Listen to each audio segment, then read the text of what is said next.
ವಾಣಿಜ್ಯ ನಗರಿ ಹುಬ್ಬಳ್ಳಿಯಲ್ಲಿ ಪುಷ್ಕರಣಿ ವಿವಾದ ಭುಗಿಲೆದ್ದಿದೆ. ಭವಾನಿ ಶಂಕರ ದೇವಸ್ಥಾನದ ಜಾಗವನ್ನ ಕಬಳಿಸಿ ರಸ್ತೆ ನಿರ್ಮಾಣ ಮಾಡಿದ್ದಾರೆ ಅನ್ನೋ ಆರೋಪ ಇದೆ. ಪುಷ್ಕರಣಿ ಮೇಲೆ ರಸ್ತೆ ಮಾಡಿದ್ದಾರೆ ಅಂತ ಹಿಂದೂ ಸಂಘಟನೆ ಸಿಡಿದೆದ್ದಿದೆ.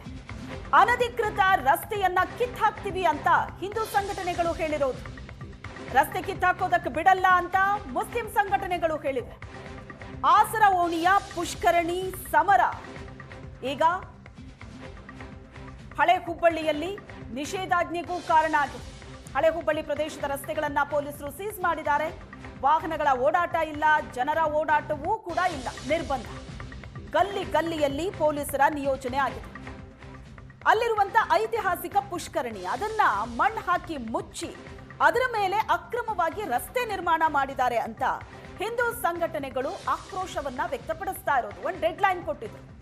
ಆಗಸ್ಟ್ 22ರ ತನಕ ಡೆಡ್ ಲೈನ್, ಅಷ್ಟರೊಳಗಡೆ ರಸ್ತೆ ಕ್ಲಿಯರ್ ಮಾಡಬೇಕು ಅಂತ. ಆದರೆ ರಸ್ತೆ ತೆರವು ಮಾಡೇ ಇಲ್ಲ ಪಾಲಿಕೆ. ಈಗ ಗಲ್ಲಿ ಗಲ್ಲಿಯಲ್ಲೂ ಪೊಲೀಸರನ್ನ ನಿಯೋಜನೆ ಮಾಡಲಾಗಿದೆ. ಯಾಕಂದ್ರೆ ಯಾವ ಕ್ಷಣದಲ್ಲಿ ಏನ್ ಬೇಕಾದ್ರೂ ಆಗ್ಬೋದು ಅಂತ. ಇವತ್ತು ಡೆಡ್ ಲೈನ್ ಮುಗಿದ ಕಾರಣ ಪ್ರತಿಭಟನೆ ಹೋರಾಟ ಭುಗಿಲೇಳಬಹುದು ಅನ್ನೋ ಕಾರಣಕ್ಕೆ ನಿಷೇಧಾಜ್ಞೆ ಜಾರಿಯಲ್ಲಿದೆ.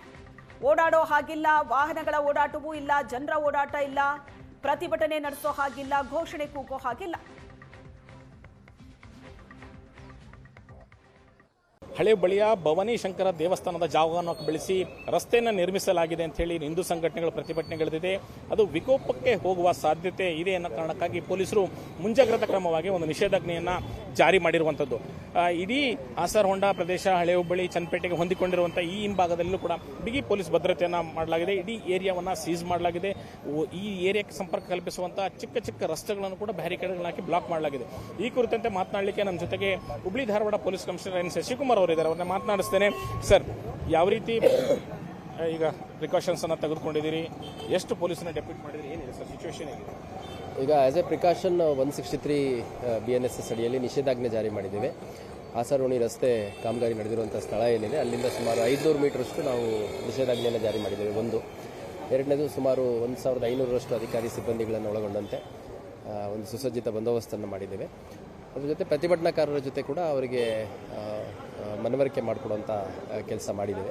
ಅದು ಅಟ್ ದ ಸೇಮ್ ಟೈಮು ಪ್ರತಿಭಟನಾಕಾರರಿಗೆ ವಿರೋಧವಾಗಿ ಕೆಲವರು ನಾವು ಪ್ರತಿಭಟನೆ ಮಾಡ್ತೀವಿ ಅಂತ ಹೇಳಿದರು. ಅವ್ರಿಗೂ ಕೂಡ ಮನವರಿಕೆ ಮಾಡಿ ಅವ್ರಿಗೂ ಕೂಡ ಡೈರೆಕ್ಷನ್ಸ್ ಕೊಟ್ಟಿದ್ದೀವಿ. ಈ ಪ್ರದೇಶ ಏನಿದೆ ಅತ್ಯಂತ ಕೋಮು ಸೂಕ್ಷ್ಮ ಪ್ರದೇಶ.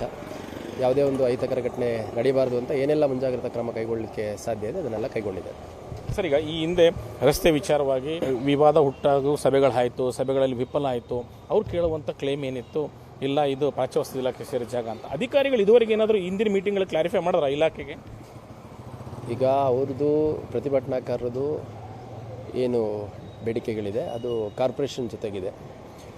ಬಟ್ ಪ್ರತಿಭಟನೆ ಮಾಡೋಂಥ ಸಂದರ್ಭದಲ್ಲಿ ಕಾನೂನು ಸುವ್ಯವಸ್ಥೆ ಸಮಸ್ಯೆ ಎದುರಾಗಬಾರ್ದು ಅನ್ನೋ ಕಾರಣಕ್ಕಾಗಿ ನಮ್ಮ ಬಂದೋಬಸ್ತು ಮತ್ತು ಇವತ್ತಿನ ನಿಷೇಧಾಜ್ಞೆ ಜಾರಿ ಮಾಡಿರುವಂಥದ್ದು. ಇಲ್ಲಿ ಭಾಳ ದೊಡ್ಡ ಸಂಖ್ಯೆಯಲ್ಲಿ ವಿದ್ಯಾರ್ಥಿಗಳಿದ್ದಾರೆ, ಹೆಣ್ಮಕ್ಳಿದ್ದಾರೆ, ವಯಸ್ಸಾದಂಥವ್ರಿದ್ದಾರೆ.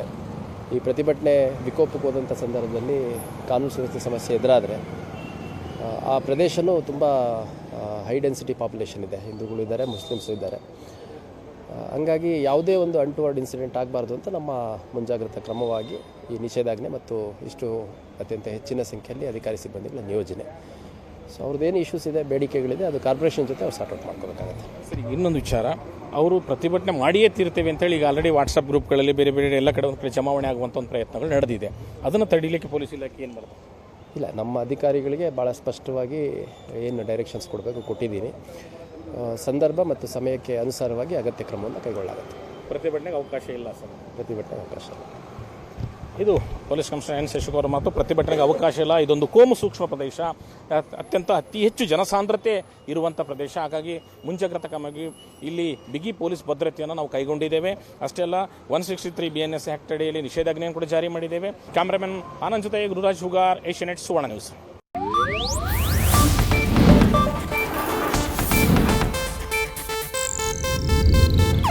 ಇದು ಏಷ್ಯಾನೆಟ್ ನ್ಯೂಸ್ ನೆಟ್ವರ್ಕ್ ಪ್ರಸ್ತುತಿ.